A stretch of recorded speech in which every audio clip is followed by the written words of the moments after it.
I always believed relationships survived on trust. Trust you build, trust you earn, and trust you protect. With my wife Emily, I thought we had it all. 3 years of marriage. Solid. I'm Daniel, an architect, a guy who loves structure. Emily, she was the opposite, wild, spontaneous, the life of the party. That difference used to be our spark. Now it was just fuel for a fire. It started with a small thing, she said. A weekend work retreat, team bonding. But it wasn't the trip that set off alarms. It was who she was going with. Her coworker, Ryan, the one she laughed with a little too loudly, the one whose compliments always lingered. She swore he was just a friend. When she told me, I was calm. I said, Emily, I'm not comfortable with you going, especially with him. She just rolled her eyes, like my feelings were an inconvenience. It's work, Daniel. Stop overthinking. I wasn't overthinking. It was pure intuition. I didn't yell. I just asked her for one thing. Please don't go. She packed her bags while I was asleep and left a note on the counter. Don't worry. It's innocent. That night I found out just how innocent it wasn't. And it all started with a single,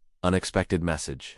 It was 10:42 p.m. The TV was on mute, and I was just staring at the front door, knowing she wouldn't be walking through it. Then my phone buzzed. It was from Emily. Don't call me tonight. My phone might be out of reach. That didn't sound like my wife. It sounded like someone who didn't want my voice interrupting them. I typed back, why can't I call you? No answer. Minutes stretched into an eternity. I'm not the type to snoop, but her tablet was right there on the counter, synced to her messages. My hand shook as I opened it. A message from someone named Ryan popped up. Your husband doesn't suspect anything, right? My heart pounded. Scrolling up, I saw everything. The flirting, the inside jokes, the plans for this work trip. But the message that broke me wasn't even the worst one. It was from her. I just need this weekend. I feel alive around you. Alive. What was I then? A shadow she came home to? Just then, she called. I declined it. For the first time ever. I texted back, don't come home. Her reply wasn't what I expected. Daniel, please. Something happened. Her words didn't sound guilty. They sounded scared. And I had no idea what to believe. She went silent for an hour. No reply. Not even a typing bubble. I was losing my mind. Just pacing. Checking my phone. My mind replaying her texts with Ryan. Then, at 12:17 a.m., my phone buzzed. It was Emily. Daniel, please. I need you. Please pick me up. I should have ignored her. I should have let her deal with the consequences. But I'm not built that way. I couldn't stand the idea of her being unsafe, so I drove. The hotel was 40 minutes away, way too far for a work retreat. When I got there, she was on the curb, mascara running down her face. She ran to me, but I held up a hand. Don't, I said.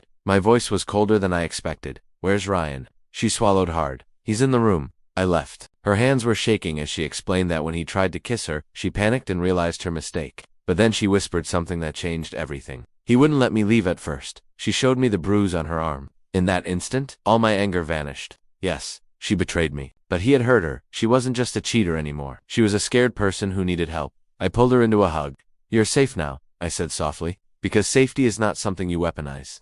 Not even when your heart is broken. Emily barely slept all night. She cried on and off, sometimes trying to touch me, sometimes just apologizing until her voice was raw. But when morning came, something shifted. She sat across from me at the kitchen table, her eyes red, and said softly, Daniel, I crossed boundaries. I flirted. I liked the attention. I shouldn't have gone. I'm so sorry. I just nodded. I couldn't speak yet. I didn't cheat, she whispered, but I wanted to feel something exciting. And that alone is a betrayal. I know that. Finally, I found my voice.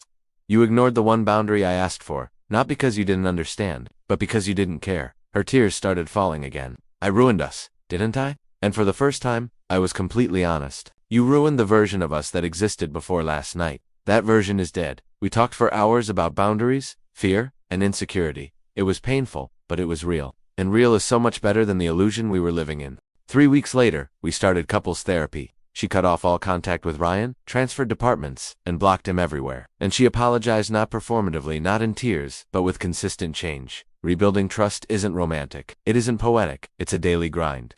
Some nights, I still felt the sting of her choices. Some nights, she cried from guilt. But we didn't quit. Because sometimes love isn't about perfection, it's about choosing to rebuild when rebuilding is harder than walking away. But let me be painfully clear. If she had cheated, if she had lied again, if she had blamed me, I would have left without looking back. Forgiveness is not weakness.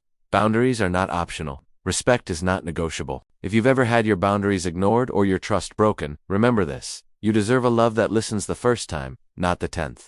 Drop a broken heart in the comments if you've been there. And hit subscribe for more real stories like this.